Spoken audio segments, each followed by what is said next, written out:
All right, so this week we're looking at adopting lifelong learning. In our textbook, the things that we'll be reading this week is developing a growth mindset approach to learning, the advantages to that, discovering your preferred learning style, and developing critical thinking skills. What I'd like us to also take a look at is understanding why this is important, this idea of lifelong learning. So, in lifelong learning, we're going to take a look at this idea of the role of technology in lifelong learning. So, historically, formal education, way back with Horace Mann developing the idea of a need for curriculum and the need for education at a young age, all the way up through advanced learning for everybody, not just the elite. That's been our formal, education. So, with the idea that today flexible working schedules, changing technology, many things are changing and adopting, we need to realize that um, the role has changed and technology is playing a role in that, and it's a double-edged sword that we're going to address here. So the result of massive changing in technology and flexible working and this idea that people need to be on the cutting edge, has resulted in many changes, but one of them that I'd like to take a look at is this idea of MOOCs, or massive open online course material. The result of those have been lots of these: Coursera, General Assembly, Pluralsight, Audacity. All of these are online, and all of these MOOCs that you see on the screen there are all these online courses, everything from earning a certificate to actually just learning a new language to, advancing some aspect of your own personal career. They are, for the most part, free, but some of them are have a modest to earn a certificate. They are all valuable. But as we're seeing in today's society, technology overload is a major risk, and it is detrimental to some aspects. So, in your textbook, you read that critical thinking and asking probing questions are two vital aspects of developing and adopting aspects and orienting ourselves to becoming lifelong learners. Both of these points are deeply grounded in research regarding society and concerns about society. So things like the idea that for young people, we are lacking critical thinking skills. We accept facts without question. David Robert Grimes, Grimes, wrote a book called The Irrational Ape, and it is deeply ingrained in a lengthy study of just this idea of critical thinking skills, and that we are poor at evaluating resources, and thus it makes us more vulnerable to disinformation. um, Now, he does go on further to say that this is not directly connected to social media, that this problem of lacking the ability to evaluate sources or really deeply thinking in a critical manner has been around for a long time, but that social media has exacerbated that problem. It is also researched that oftentimes with the idea of social media and and film and all kinds of technology, that attention spans are shorter, which also lacks critical thinking because we can't critically think or ponder deeper thinking questions. Thus, Downing's strategies for developing critical thinking skills and asking probing questions is even more important for us as lifelong learners. And I think that that is an aspect that we need to definitely consider. I wanted to bring to our platform today this idea of quitting social media and Dr. Newport's TED Talk, which I think is very interesting considering his age and that, quote unquote, he is a millennial. So let's take a look at this. It's short, it's about 12 minutes.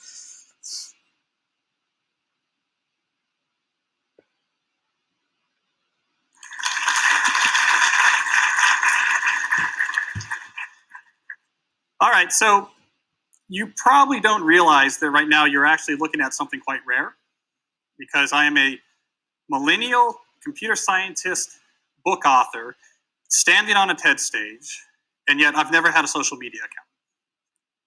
How this happened was actually somewhat random. Social media first came onto my radar when I was at college, my sophomore year of college. This is when Facebook arrived at our campus. And at the time, which was right after the first dot-com bust, I had had a dorm room business. I had had to shut it down in the bust. And then suddenly this other kid from Harvard named Mark had this product called Facebook, and people were getting excited about it. So it's sort of a fit of somewhat immature professional jealousy. I said, I'm not going to use this thing. I'm not going to help this kid's business. What's that ever going to amount to? So anyways, I go along my life. I look up not long later, and I see that everyone I know is really hooked on this thing. And from the clarity you can get when you have some objectivity, some perspective on it, I realized this seems a little bit dangerous. So I never signed up. I've never had a social media account since. So I'm here for two reasons. I want to deliver two messages. The first message I want to deliver is that even though I've never had a social media account, I'm okay. You don't have to worry. It turns out I still have friends. I still know what's going on in the world. As a computer scientist, I still collaborate with people all around the world. I'm still regularly exposed serendipitously to interesting ideas, and I rarely describe myself as lacking in entertainment options. So I've been okay, but I'd go even farther. I'd go even farther and say not only am I okay without social media, but I think I'm actually better off. I think I'm happier. I think I find more sustainability in my life, and I think I've been more successful professionally because I don't use social media. So my second goal here on stage is to try to convince more of you to believe the same thing. To see if I could actually convince more of you that you too would be better off if you quit social media. So if the theme of this TEDx event is future tense, I guess in other words, this would be my vision of the future, would be one in which fewer people actually use social media. Okay, so that's a big claim. I think I need to back it up some. I thought what I would do is take the three most common objections I hear when I suggest to people that they quit social media. And then for each of these objections, I'll try to defuse the hype and see if I can actually push in some more reality. So this is the first most common objection I hear. That's not a hermit. That's actually a hipster web developer down from 8th Street. I'm not sure. Hipster or hermit, sometimes it's hard to tell. So this first objection goes as follows. Cal, social media is one of the fundamental technologies of the 21st century. To reject social media would be an act of extreme Luddism. It would be like riding to work in a horse or using a rotary phone. I can't take such a big stance in my life. So my reaction to that objection is, I think that is nonsense. Social media is not a fundamental technology. It leverages some fundamental technologies, but it's better understood as this, which is to say it's a source of entertainment. It's an entertainment product. The way the technologist Jaron Lanier puts it is that these companies offer you shiny treats in exchange for minutes of your attention and bytes of your personal data, which can then be packaged up and sold.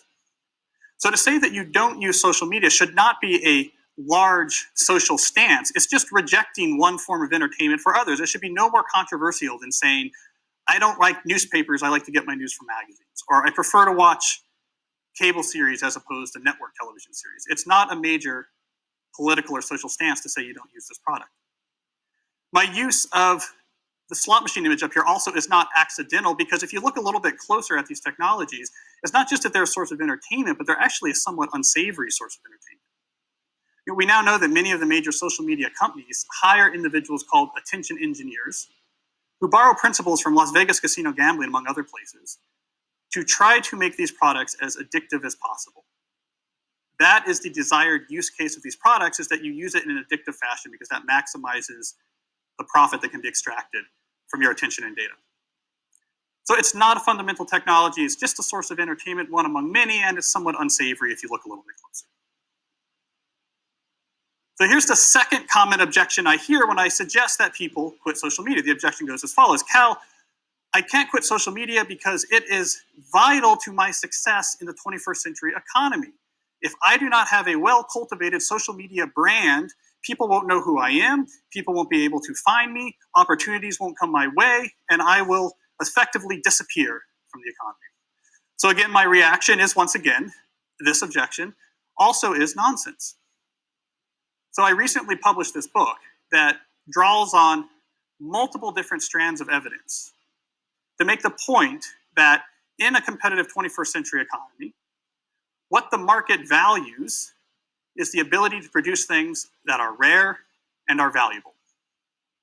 If you produce something that's rare and is valuable, the market will value that. What the market dismisses, for the most part, are activities that are easy to replicate and produce a small amount of value. Well, social media use is the epitome of an easy to replicate activity that does not directly produce a lot of value. It's something that any 16-year-old with a smartphone can do. By definition, the market is not going to give a lot of value to those behaviors. It's instead going to reward the deep, concentrated work required to build real skills and to apply those skills to produce things like a craftsman that are rare and that are valuable. To put it another way, if you can write an elegant algorithm, if you can write a legal brief that can change a case, if you can write 1,000 words of prose that's going to fixate a reader right to the end, if you can look at a sea of ambiguous data and apply statistics and pull out insights that could transform a whole business strategy, if you can do these type of activities which require deep work that produce outcomes that are rare and valuable, people will find you. You will be able to write your own ticket. You will be able to build the foundation of a very meaningful and successful professional life, regardless of how many Instagram followers you have. So this is the third common objection I hear when I suggest to people that they quit social media. And in some sense, I think it might be one of the most important. So this objection goes as follows. Cal, maybe I agree with you. Maybe you're right. It's not a fundamental technology. Maybe using social media is not at the core of my professional success. But you know what? It's harmless. I have some fun on it. Weird Twitter is funny. I don't even really use it that much. I'm a first adopter. It's just kind of interesting to try it out. And maybe I might miss out on something if I don't use it. What's the harm?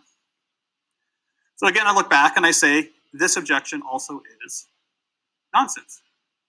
In this case, what it misses is what I think is a very important reality that we need to talk about more frankly, which is that social media brings with it multiple, well-documented, significant harms.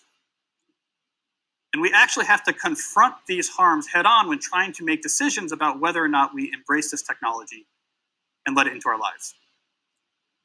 So one of these harms that we know this technology brings has to do with your professional success. So I just argued before that the ability to focus intensely to produce things that are rare and valuable, to hone skills that the marketplace values, that this is what's going to matter in our economy. But right before that, I argued that social media tools are designed to be addictive.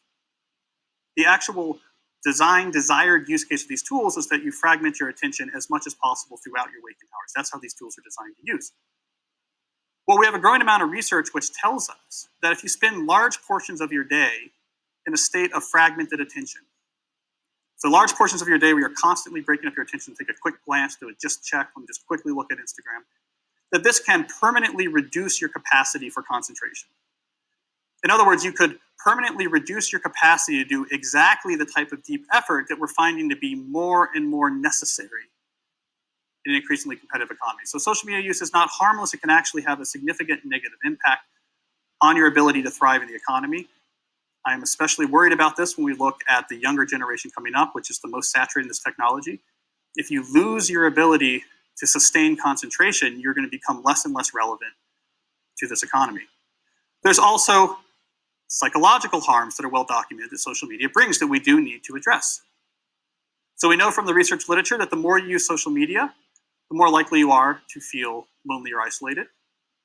We know that the constant exposure to your friends' carefully curated positive portrayals of their life can leave you to feel inadequate and can increase rates of depression. And something I think we're going to be hearing more about in the near future is that there's a fundamental mismatch between the way our brains are wired and this behavior of exposing yourself to stimuli with intermittent rewards throughout all of your waking hours.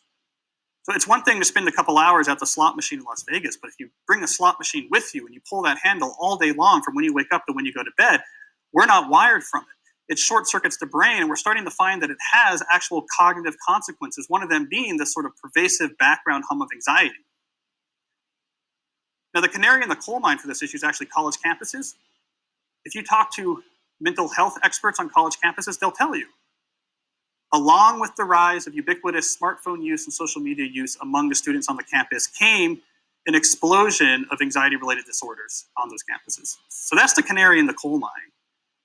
This type of behavior is a mismatch for our brain wiring. It can make you feel miserable. So there's real cost to social media use, which means when you're trying to decide, should I use this or not, saying it's harmless is not enough. You actually have to identify a significantly positive, clear benefit that can outweigh these potential completely non-trivial harms. So people often ask, okay, but what is life like without social media? That can actually be a little bit scary to think about. What I've found from people I know who've gone through this process, there can be a few weeks that are difficult. It actually is like a true detox process. The first 2 weeks can be uncomfortable. You feel a little bit anxious. You feel like you're missing a limb. But after that, things settle down, and actually life after social media can be quite positive. There's 2 things I can report back to you from the world of no social media use. First, it can be quite productive. So I'm a professor at a research institution. I've written 5 books. I rarely work past 5 p.m. on the weekday. Part of the way I'm able to pull that off is because it turns out if you treat your attention with respect, so you don't fragment it, you allow it to stay whole, you preserve your ability to concentrate. When it comes time to work, you can actually do one thing after another and do it with intensity. And intensity can be traded for time. It's surprising how much you can get done in an 8-hour day if you're able to give each thing intense concentration after another. Something else I can report back from life without social media is that outside of work, things can be quite peaceful. So I often joke I'd be very comfortable being a 1930s farmer, because if you look at my leisure time, I read newspaper while the sun comes up. I listen to baseball on the radio. I, honest to God, sit in a leather chair and read hardcover books at night after my kids go to bed. It sounds old-fashioned, but I'll tell you, they were onto something back then. It's actually a restorative, very peaceful way to actually spend your time out of work. You don't have the constant hum of stimuli and the background hum of anxiety that comes along with that. So life without social media is really not so bad. So we pull together these threads, and you see my full argument for why I think not everyone, but certainly much more people than right now use social media. Much more people should not be using social media. And that's because we can first, to summarize, discard with the main concerns that somehow it's a fundamental technology you have to use. Nonsense. It's a slot machine in your phone. We can discard with this notion that you're not going to get a job if you don't use social media. Nonsense. Anything a 6-year-old with a smartphone can do is not going to be what the market rewards. And then I emphasize the point that there's real harms with it. So it's not just harmless. You really would have to have a significant benefit before you would actually say this trade-off is worth it. And finally, I noted that life without social media, there's real positives associated with it. So I'm hoping that when many of you actually go through this same calculus, you'll at least consider the perspective I'm making right now, which is many more people would be much better off if they didn't use this technology. Now, of course, some of you might disagree. Some of you might have scathing but accurate critiques of me and my points. And of course, I welcome all negative feedback. I just ask that you direct your comments towards Twitter. Thank you.